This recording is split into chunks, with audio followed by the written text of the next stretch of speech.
Hello and welcome to another episode of Aloe and Ace podcast. I am the Allosexual Skylar. And I'm the Asexual Jesse. Hey Jesse, how's it going? Hey Skylar, how's it going with you? You didn't even respond. I know, I'm waiting for you. I'm great. You're great? I'm always great. Okay, honey, what's making you so great? Tell us. Please do. So great. Enlighten us. I'm married to you. Oh, okay. That's number one. All right. Yeah, I'll take it. And it's a newer month. I mean, we're obviously 10 days in, but... I know, we're already mid-month almost. Don't say that. I just brought his great down. Now it's... No, because good is the enemy to great. So I'll still say it's great. And we went to Pride, and that was great.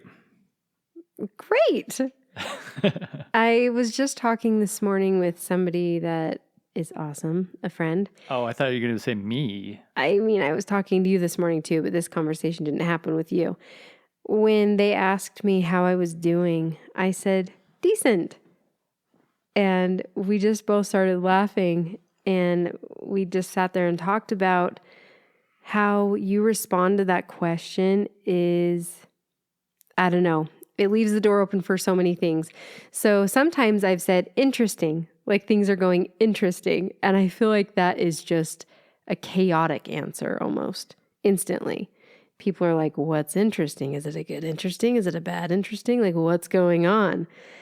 And when you say decent, it's like almost this understanding that there's a chip of not so great in there, but the salsa is still good. Like the chips are a bit rough, but the salsa is still really tasty. Things are still good. There's just a little bit of sadness maybe. So anyway, it's just funny how you answer that. And I'm learning so much about answering that honestly while respecting my boundaries with answering honestly, but also respecting the boundaries of others. But honestly, then I think don't ask unless you mean it, right? Yeah, well, I've had someone, it was a CEO of a company, he asked me how I was doing, and I started responding about something. He's like, I was just hoping for a good, and that was it. Oh, man, was that uncomfortable? No, I was like, you do you, buddy. Oh, well, that's good. I feel like at this point, listeners are like, what's Jessie going to say this week? What's her response going to be when Skylar asks, how are you doing?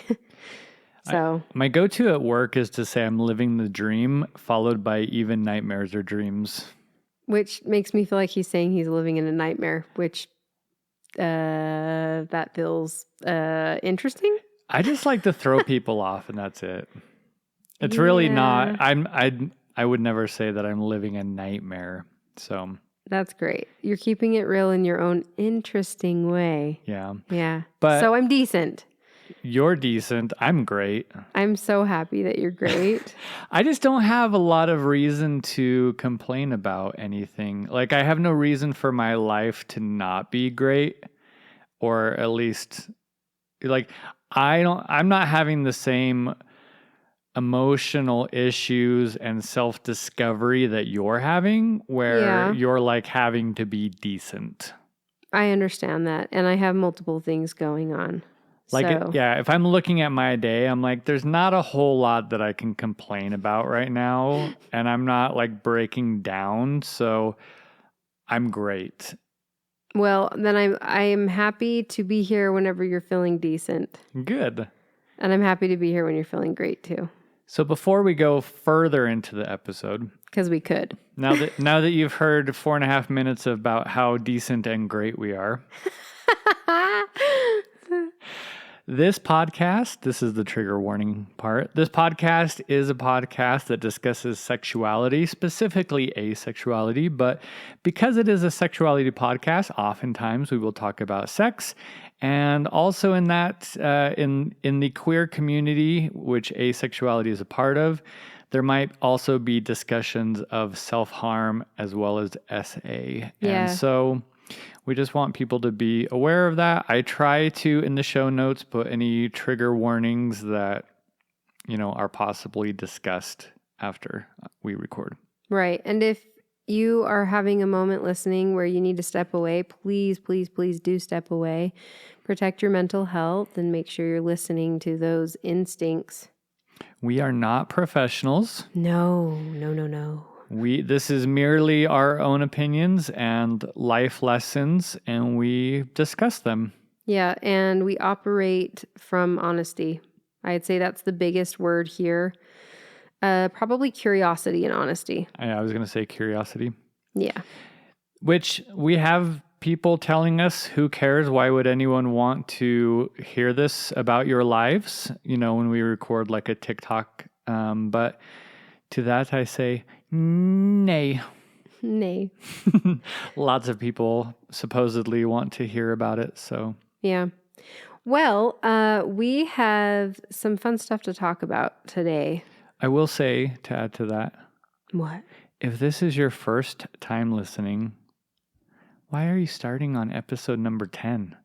Yeah, go back. Don't be weird. Go back. Go to number 1. Go to number 1. All right, yeah, go ahead, Jesse. We're talking about a lot of different things today, a bit of a variety again. We are a bit shooting from the hip today. I mean, we're always shooting from the hip to a degree, Skylar. Well, I wanted people to think that we're normally more prepared, but... No, the thing is, here's what you got to know. We said we speak from honesty, and so we could have something planned out to a degree, bullet points. But if other things come up that feel more right to talk about, then that's what we go with. And that's pretty much what's happened this episode. This is going to be a bit of a charcuterie. Yes. Charcuterie? I don't know. Whatever. All right. Go ahead. So, what do you think? Do you think we should start with pride? Let's start with pride, because people were like, how'd pride go? We haven't heard a follow-up episode, and so maybe it didn't go well. I will say that we're trying to get back on a schedule when we don't have the kids here. So trying to get back into that Monday, Tuesday range. So yes, we should be fairly normal. Right. So we went to Pride. We didn't know what to expect either. I mean, we've been to Pride tons of times, but this Pride was especially different because, well, I'm out. I'm out in a few ways. And we really wanted it to feel good. So we went to the parade. What we had done, though, I think we mentioned this, we made 50 stickers that said, I'd rather have cake. And then it had a cake on it. I mean, you saw the shirt I was wearing if you looked at Instagram or wherever we've posted. And it had Aloe and Ace podcast on it. And that was great. So the goal was to pass out a sticker every time we saw someone with an Ace flag on their back or, representing asexuality in some way where it was pretty obvious. And I will say that probably one correction that we probably would have made is we probably would have made a couple different variations of the stickers. And then asked, what do you want? Yeah, because not every asexual person would rather have cake or garlic bread or do anything else. Some are highly sex favorable and would actually prefer to have sex even though there isn't any, sexual attraction per se. Or even like a demisexual where they're asexual, but they're not, they still have sexual attraction after an emotional bond. There's just such a spectrum. And so we also have this understanding that everything we do is not going to cater to everyone.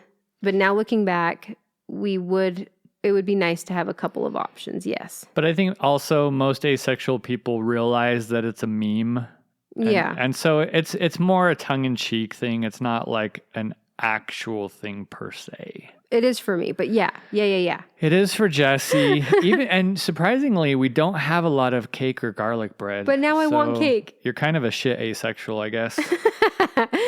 Okay, so we printed out 50 stickers. For those that don't know, we do have a small mom and pa print shop at the house. Mom and pa. And so it was easy for us to do so. And the goal was to hand out all 50 stickers.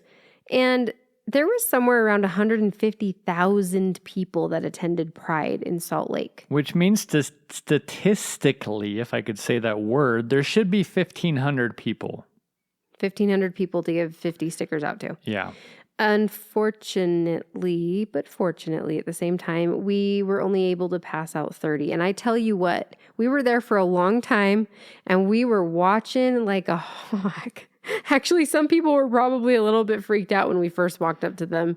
Well, So, some were obvious, like some were wearing the flag around their shoulders, but some I was like, that person has a purple shirt, a black tie, black socks, purple pants, and I'm just going to ask them if they're asexual. and it worked, right? Because They're like, yeah. Yeah, and what I'm do you like, need? here's a sticker. Yeah, so it was interesting to stop people, and I had a cute black hat on, and I had my Ace shirt on, and A black dress. yeah, I almost looked like I was going to a funeral, but it's cool. It's whatever. It was fun. I had these black boots on with white speckle paint dots on them that accidentally got there too. So it was fun to tap on someone's shoulder and be like, I have a sticker for you. And then once they realized what was going on, like faces lit up. They were so excited. And especially when there was like a group of asexuals, that was one of the best things, to hand out several stickers in one go and just have them be so excited. Well, and you could tell that there was some fellow cake eating asexuals there, because one person, like, they started laughing and showing their friends, and the friends started laughing because, you could tell that it made sense to them. Right. Yes. There were moments, there were some people in the parade walking that I ran out to the parade and gave them a sticker. And the moment it clicked, they were like, yeah. Like they were so pumped, and it was fun. Another part of that was I had an 11-year-old who identifies as Ace come up to me, and they were just so happy to see me. And they wanted to just give me the biggest hug and ask me the questions, and they were just so excited. So that was really cool. I will say also, there was a lot of different booths, if you will, that they tried to represent and include the asexual community in it as well. They had different stickers and pins and things like that. So that was good to see. That was good to see.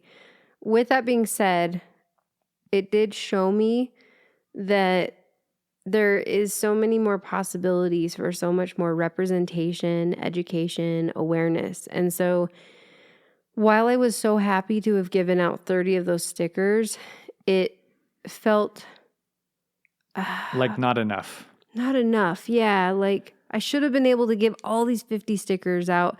With that being said, it's like not everyone's going to be wearing an Ace flag on their back. And I get that. And we're going to go into that a little bit, that silence factor in asexuality in a bit.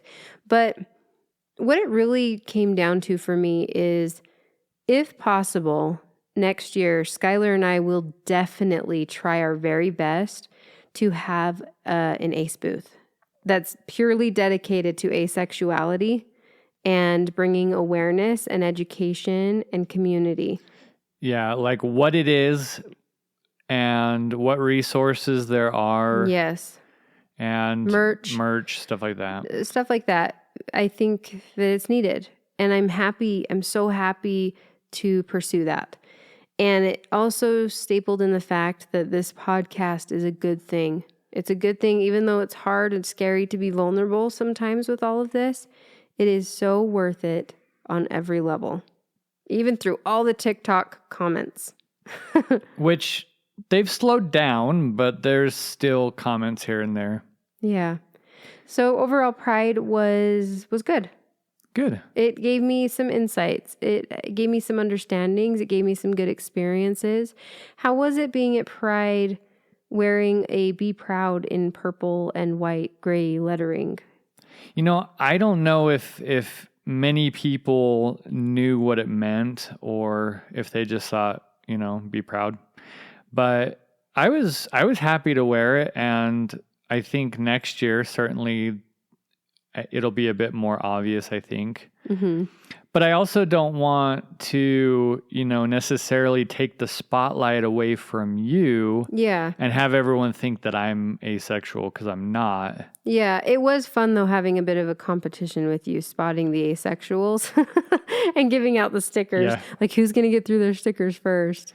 Or we would see one, but then it would have the yellow stripe, and we're like, no. I mean, yes, good for you. I mean, rock on. perfect, but you're not quite who we're You be looking your for. non-binary self all day long. But it was interesting being around the crowd and everything. We just, which I don't know, how would it have felt if we went up to someone that had the non-binary flag with the yellow stripe and been like, here, and they're like, what is this? I mean, maybe they would have known, but. Yeah. So we had to keep a little bit of a close eye. We didn't want anyone to feel uncomfortable either. Well, I mean, if they're wearing the flag, it means that there's a bit of pride in their asexuality, or they wouldn't wear it. No, that's true. But I Yeah. mean, going up to someone that has a yellow stripe and Sure. mistyping on accident. Yeah. Almost like, you're at Pride. How dare you not know what this is? I'm sorry, I didn't see the yellow stripe. So yeah, that was Pride. Pride in a nutshell it was great. We have plans for next year to represent the podcast, to represent asexuality. And I think that'll be great. And the shirt that Skylar was wearing is so freaking cute. It's so cute. And you can see it on our Instagram. And it actually, I just took I took the Instagram picture that I created and put on there and turned it into a shirt. But it didn't have Aloe and Ace podcast on the bottom of it, though. Yeah, it just said be proud. Yeah. Speaking of that, we kind of want to do a giveaway, but we'll talk about that at the end of the episode. How about that? Or maybe on the next episode. I don't know. No. Because we don't actually have like the plan. So But we do. What are we going to say? Do this when we don't have it? So you can just I'll figure it stay out. tuned. I want to say a close milestone, which is pretty cool, is that our first episode has almost 1,000 listens. That is really cool. So, we've been doing this for just over 2 months now. And, we have closer to 400 Spotify listeners that are subscribed. We have, over 400 Instagram followers. We have over 500 TikTok followers. And so it's really good and great to see the people that are showing interest, because it just makes this even more worth it when we get your guys' messages. And I mean, we're still getting people reaching out. Like, we had a person reach out today that's like, I'm on episode number 2. And so I think that's going to be awesome when we're like 50 episodes in and someone's like, I just found your podcast. And people who have reached out and that are sharing it with people that they know that are asexuals, and then having those people reach out, it's just amazing. It is. It's really cool. I always feel bad when you guys reach out and you're like, I'm sorry to message you. Never, yada yada. never apologize. Never. We're quick to respond for a reason. We're so happy to talk to you and listen to you and be there. Well, honestly. I've done a better job now, and this isn't like, I don't know, I don't do this in a way to be like, who's talking about us? But I do it in a way because I want to acknowledge like that people are talking about us, and then I can also respond in case someone wants to. So I'll do a search on Reddit like once a day or once every other day for any new comments or new posts that mention the podcast, just so that I can like your comment and say hi. And so we just appreciate people spreading the word and, helping their fellow asexuals. Right. So with that being said, do we want to go into the silence? Yes. So I didn't record. Did I record? I don't remember. I think I did. I think I've recorded a TikTok, but I also made an Instagram post about essentially it being a silent or invisible sexuality, and that we, meaning, and I'm not one of the we, but we asexuals are not invisible. So therefore your sexuality, if you choose it to not be invisible, can also, be out there. And there's a lot of struggle with that because unless you're wearing a black ring on your middle finger or a shirt or something that specifically says that you're asexual, nobody would really ever know.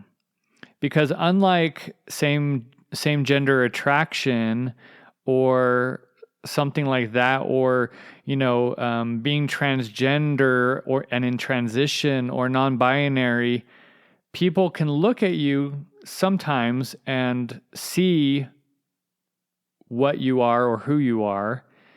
If two girls are holding hands down the road, or if two guys are holding hands down the road, you would pretty much suspect them to be lesbian or gay. Right.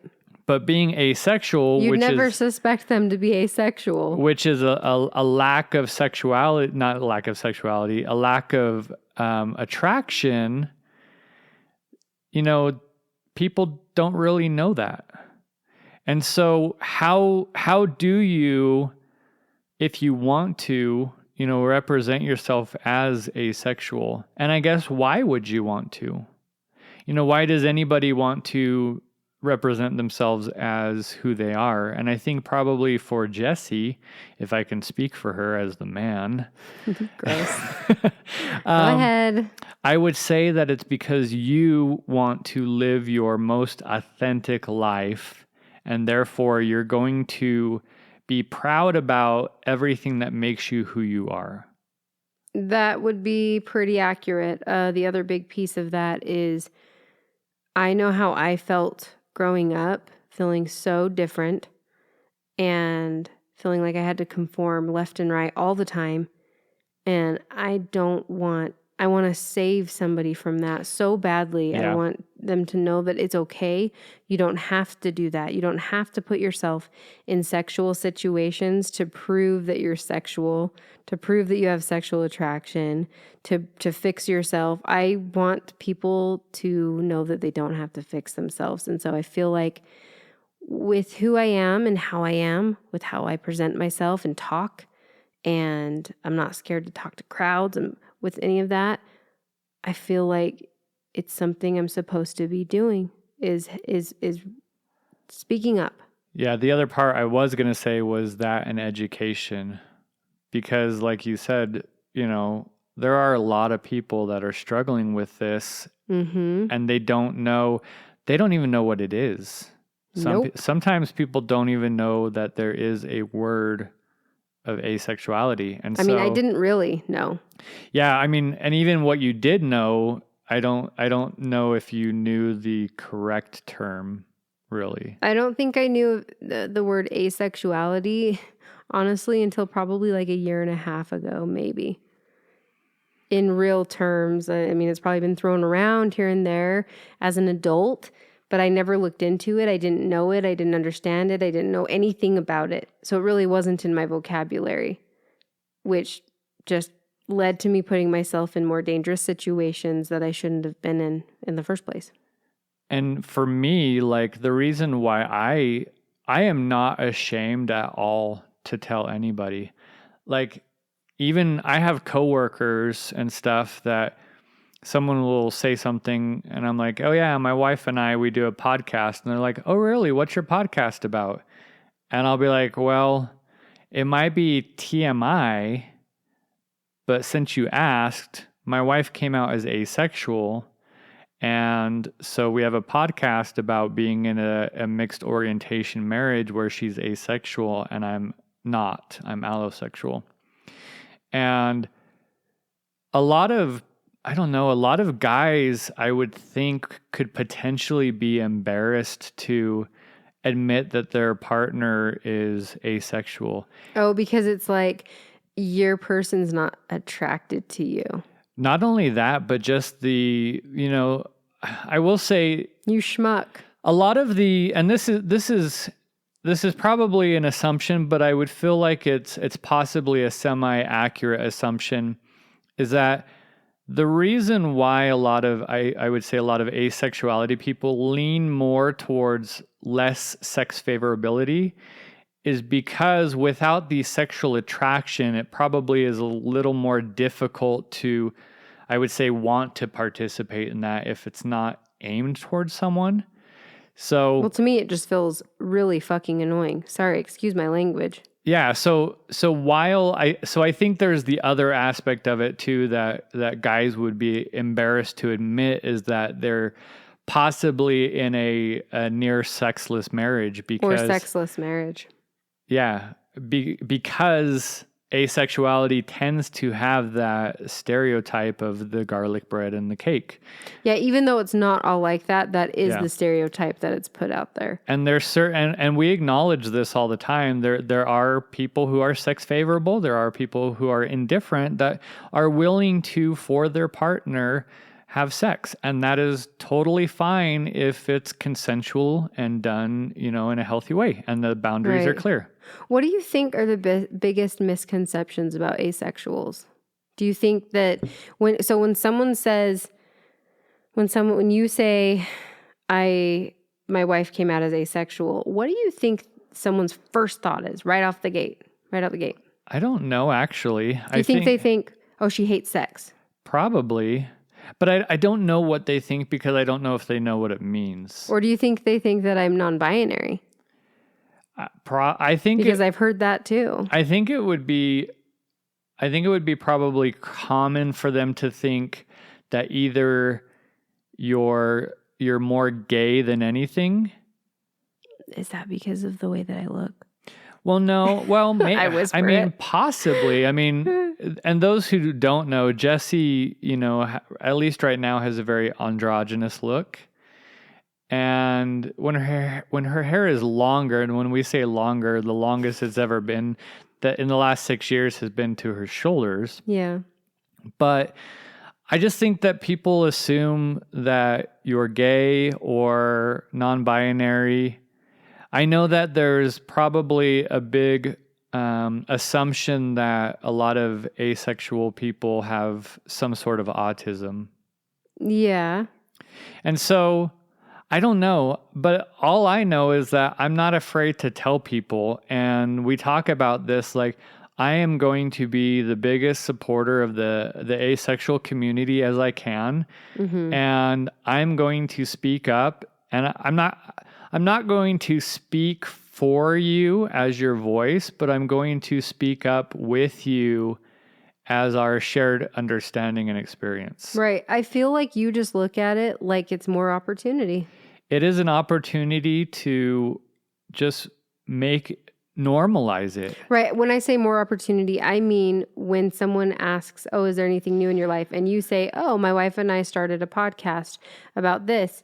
I feel like you look at that as an opportunity to educate and to bring awareness. Yeah. And I don't, it's not that I want them to listen to the podcast because for them, it might not be interesting. I think some people, there are some coworkers that listen to it. I don't know that they'll continue listening to it, but to some degree, because it is interesting, they find interest in it. My mom, she said that, I think she was on episode 4 at the time, or 3, and she said it's interesting to learn and to gain knowledge about it because this is her only experience with it.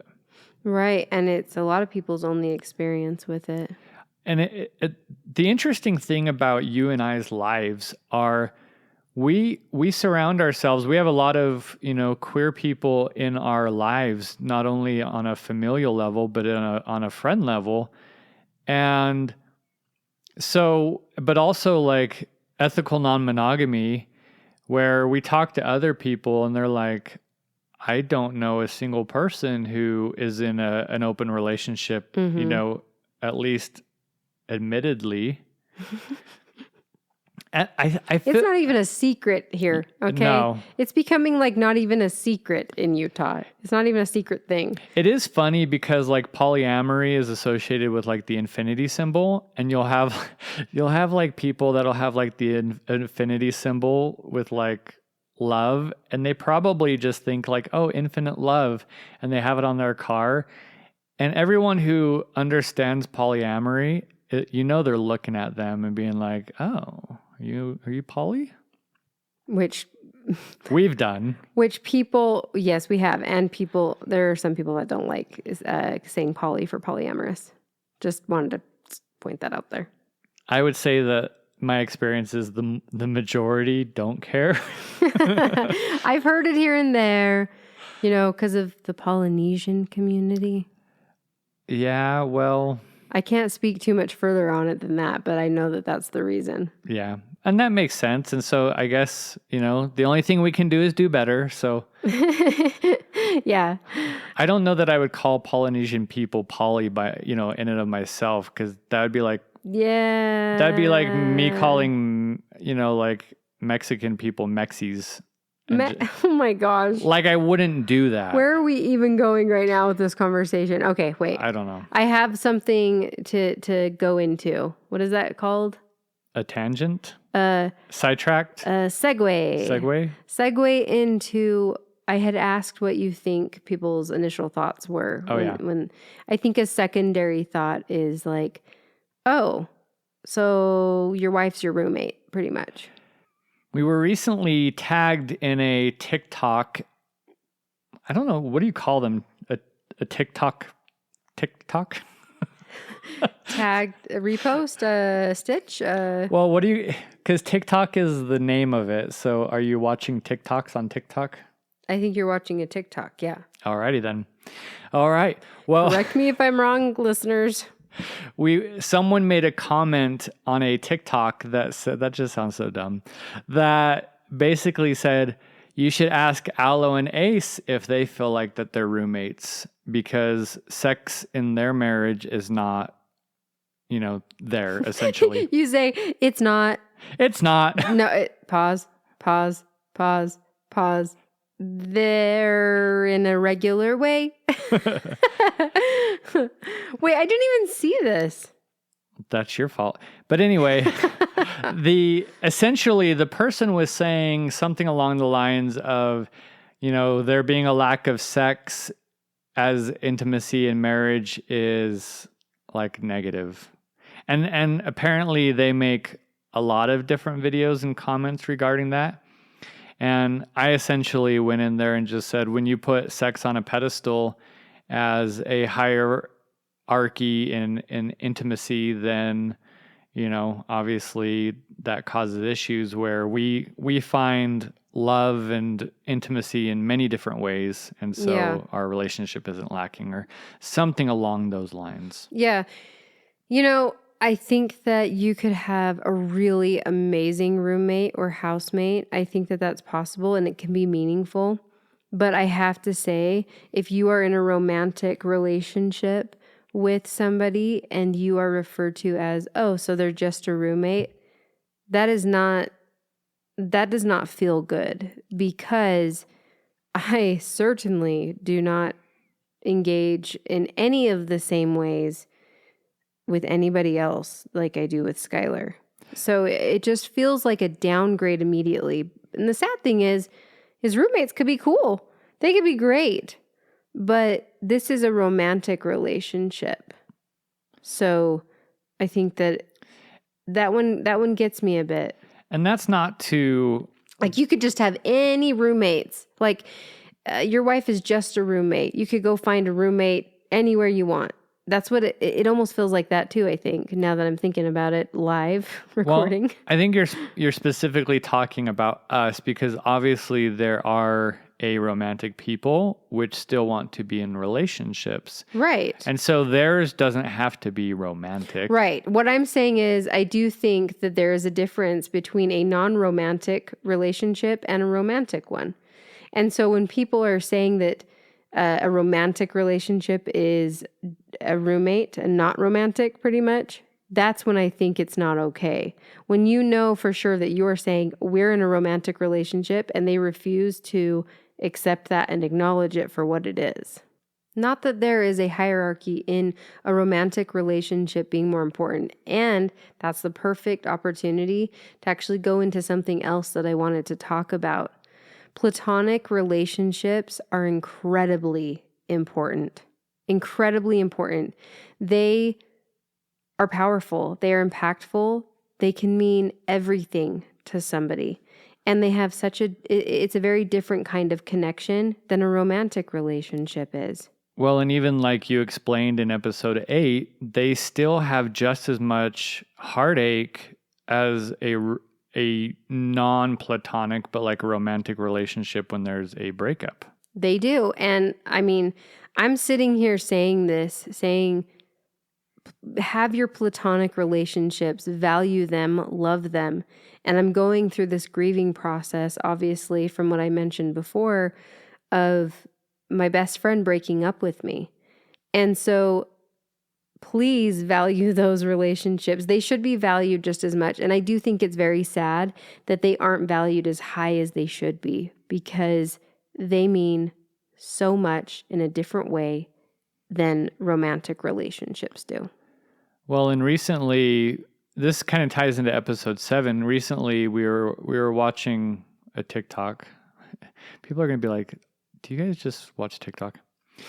But there was a lady that was talking about, essentially what we said on episode 7, where she said, you should treat every interaction like it's the last interaction you're having with that person, like it's the last time you're going to eat that food, like it's the last time that you're going to drive that drive. And what would your outlook be? How would you operate differently knowing that you were never going to eat an apple again? Mm-hmm. Like, would you take your time?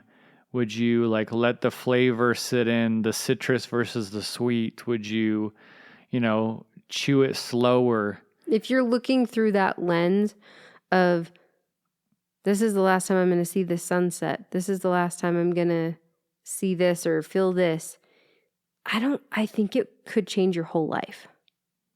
Honestly. I think so too, because I know for me, if I'm driving somewhere for work, I'm like typically driving for an hour. And it's really easy for me to get into autopilot mode, where I'm not even looking around. I just know how to get where I'm going. You're on autopilot. And I'm not looking at the mountains. I'm not trying to like look for anything interesting. And then I just get where I'm going and I'm done. And then all of a sudden you're there. That almost freaks me out when that happens, where it's really bad and you're like, did I even pay attention to anything I was doing while I was driving at all? How did I even get here? How did I not hit people? Honestly, we do. But it's not even with just driving. We live in autopilot a lot. And I am sick of it. I am sick of it. And I want to live in realness. And I think for you and I, we're trying to be more intentional now with our days and with, what we're doing. Yeah. I think it can be difficult sometimes because when you have 6 kids running around when they're all here, I think sometimes it's hard not to be frustrated with the craziness sometimes. Yeah. And when I'm feeling that way, I try to do the math. And when I say that, I mean, I have a son that will be an adult in just 3 years. That is crazy. I know. But here's the other thing, though, Skylar. Think about this. In 3 years, he will be an adult, which means your son will also be an adult in that time. Yep. We will only see them half of that time. They have 3 years, but we will only see them a year and a half of that because we only have them half the time. And that scares me. That's like where I have this realization. But I think that can be applied to so many things because you really don't know. I mean, they're going to live in our backyard for 30 more years. Probably. But as far as like non-adult children, we have 3 years. Well, and we've also heard that your relationships with your kids, like you spending time with them, drops off at 18 like a cliff, like drops off a massive cliff. But also we have heard that about platonic relationships as well. Like after 25 or something, that drops off of a cliff. And we need to stop that. Like we need this community. We need voices. We need help from each other. It means something. I promise. I think people understand this and know like as adults, it's very difficult to make deep friendships after a certain age because everybody is so busy. Everyone has kids. Mm-hmm. So I think that we're always on the hunt for, more friends and people to talk to, which is probably why we're so excited when people reach out and we're like, "Where do you live?" It's like, "Oh, you live in England. You live in Australia." It's like, we're coming to visit. We have people we can go see now. Yeah, we well, not just out of the U.S. Like there's people listening all over the place. So there are, and we genuinely, when we start talking to you on a regular basis, those that reach out on a regular basis, we do look at you like connections, like friends that we enjoy. And who knows? It could become, stronger friendships. You never know. You just never know who's out there and, what connections there are. Right. I wanted to touch a bit on the things that we live by in this household because I think that it provides a pretty good base for you and I. So the 4 things that Skylar and I really live by, and I think we've mentioned this, are love, kindness, curiosity, and honesty. Yeah. And I do think we put, like we said, curiosity and honesty at the front of this podcast. And then the others are a part of that too. But those are the 2 big ones.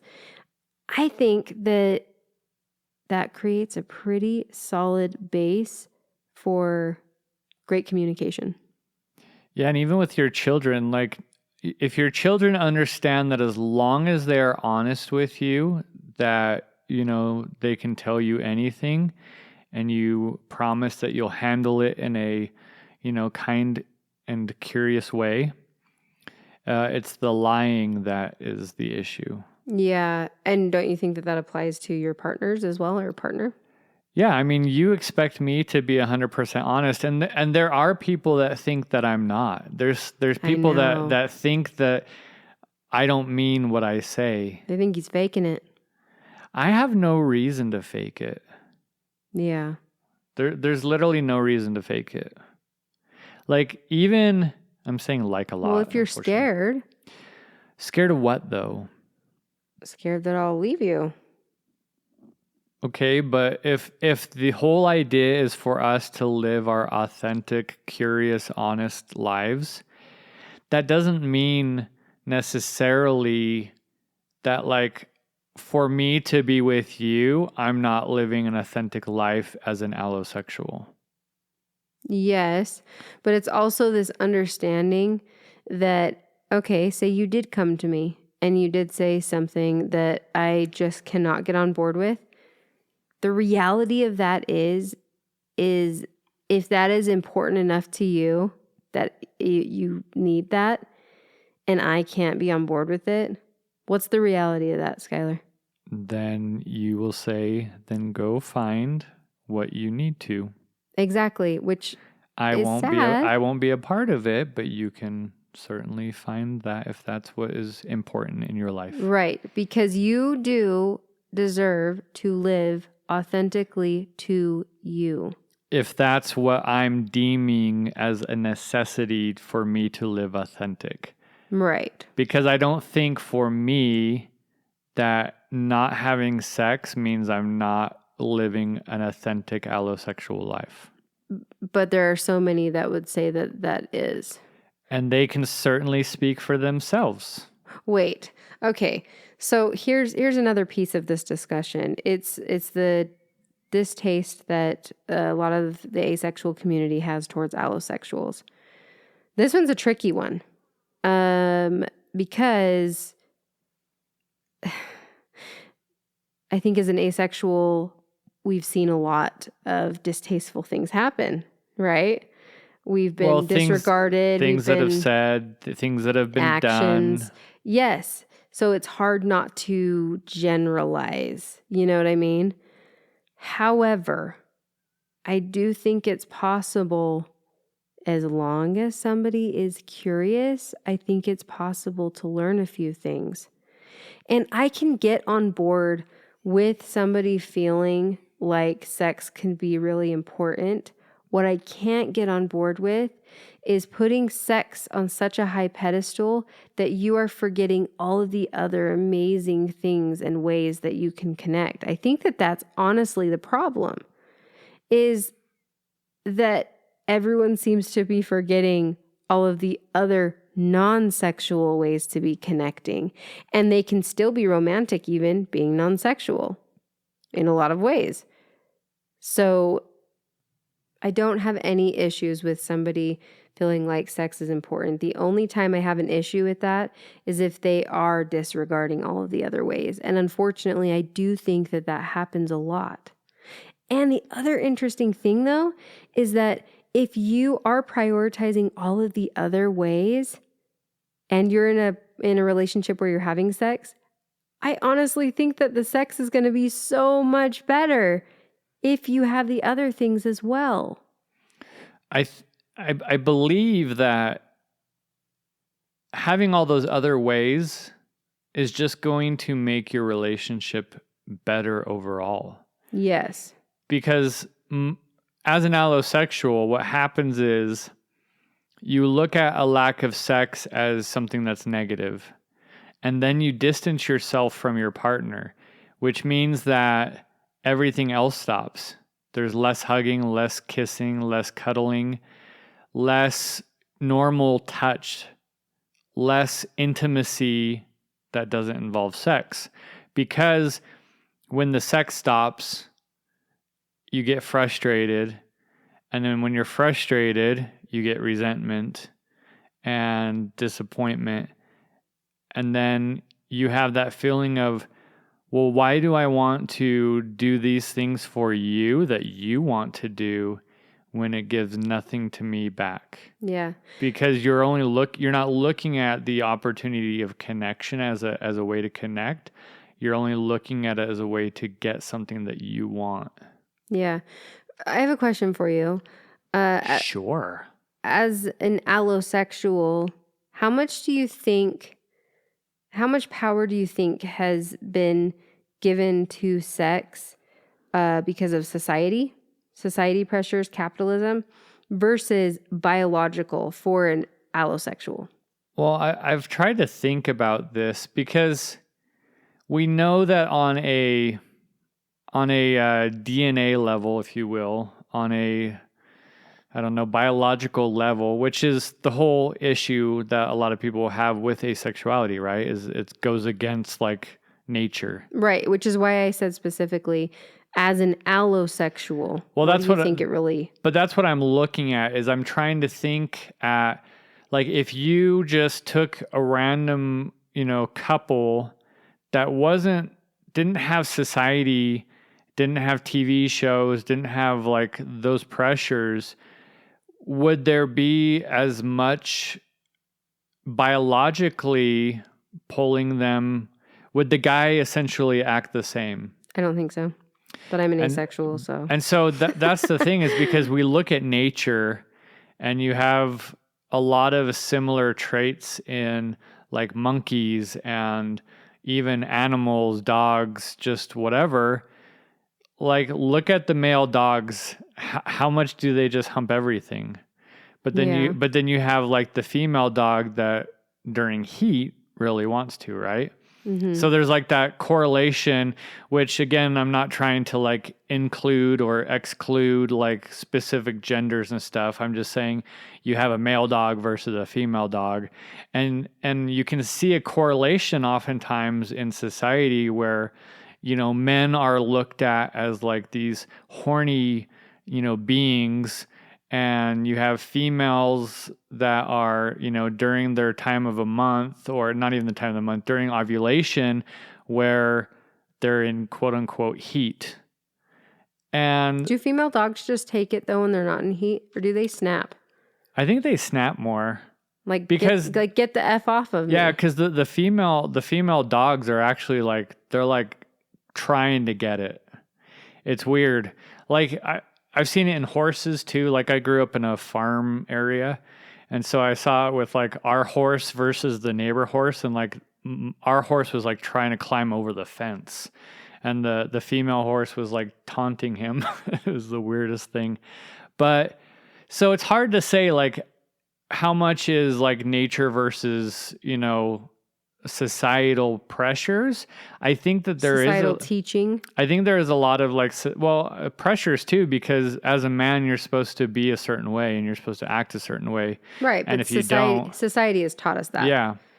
So I think that we get to control that though.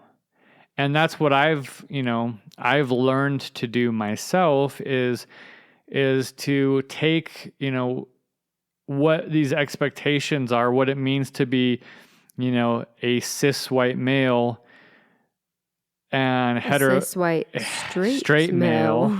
and like what is expected of me, what is assumed of me. So when I tell someone that my wife is asexual, I know automatically what people are assuming. And then you get that whole conversation that we've talked about, like, oh, poor Skylar, and what's Skylar going to do? And how is he getting his needs met? How is he being taken care of? So he's definitely going to get his needs met elsewhere, right? And so for me, I'm literally going against every, thing that has been brewing since the time of the caveman to, down to me, and what the quote unquote expectations are, and fighting against it and trying to find the actual healthy way, and this is for my own health. I'm not saying that other people have to feel this way, but what makes me in my relationship feel healthy mentally and physically, and where am I putting my attention and my thoughts, and how do I change them to where I don't see sex as this like hierarchy. I don't see it as a way to determine whether or not my relationship is good, but I look at all the other intimacy and all the other touch and all the other things. You've placed them on equal playing field. That we do, where I literally don't see one better than the other. And I think that's a hard thing to do for a lot of people. Mm-hmm. And not even... But you know what, though? Here's not the even thing. Men. I think women also. Yeah, I agree. Non-binary, just everybody. Here's the thing, though, Skylar. I think the problem lies in not even trying. Yeah, you know what I mean? Giving up before you even start. Not even trying to be curious about, hey, how about what if you try to make this on more equal playing field? It's the problem for me is not trying. Not even being curious about what could happen. You see the people that are instantly just say, "Oh, I'm out." As soon as sex in a relationship doesn't happen, I'm out. Nope, not doing that. Yeah. Because that's a sign of like relationship not going well. Which it brings us all the way back to me coming out and people being shocked because everyone thought that Skylar and I were having sex like every single day because of the way we are in our relationship. I think their brains broke. I think if you took a poll about, from everybody that we know, and you said, how often do you think Jesse and Skylar are having sex? I think everyone would have said 3 to 5 times a week. Easily. I would even say 4 to 6. Honestly. I don't think anyone would have said 0 to 1 time a month. Yeah. But that's because they equate what looks to be such a happy and loving and healthy relationship with sex. So they were shocked. They were honestly so shocked. Yeah, and that's what still makes, people like your dad ask questions. Are you guys still in love? Are you still in love? By the way, shout out to my dad. Tomorrow's his birthday. He's an old man. Is he 60? Yeah. He's nice. 60. Yeah. It's crazy. I think the last thing that we wanted to touch on in this smorgasbord of a podcast episode was the interesting aspect of asexuality having a place in the queer community. Mm-hmm. Because someone can look at Jesse in a relationship with a cis white straight male and think that her and him are just in a normal heterosexual relationship. Mm-hmm. There's zero part of her that deserves to even be recognized in pride and a queer community. And I think that touches on a couple things. One, that asexuality is, it's still struggling to find their voice in the queer community. But also, because asexuality is so invisible and so silent, there's also some people listening to this that feel almost guilty for even wanting to associate themselves in the queer community.